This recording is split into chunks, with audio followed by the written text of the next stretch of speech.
Good morning, ladies and germs. Here we go. Well, like I said, I had some changes I needed to do. Dashboard's apart again.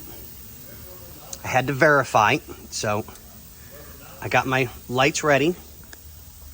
I had to disconnect a few lights and reroute a few lights, so we're routing our ground wire. We are routing our starter wire and our city lights wire. So now everybody gets to see. Dun dun.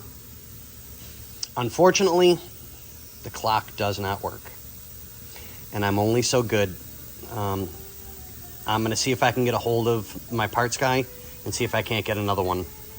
It's easy enough to put in, so it's not a major big deal. I would really like to get the clock working. But we have the town lights that'll come on with the lights. The dynamo, alternator. We don't have the proper regulator on the car. Not that we didn't put it on. It just isn't on there to be able to say, hey, the light's going to flicker when it's low or whatever. So unfortunately, there's not much I can do, so it doesn't need a bulb. Starter will go on with the key and let you know, hey, you're starting the car. And then once the car is started, that light will go out. The town lights light will only come on when the lights are on. When they're not on, it's not going to go on. So I will route the other two bulbs to light everything up so that the ring will light up for speedometer, which is really cool.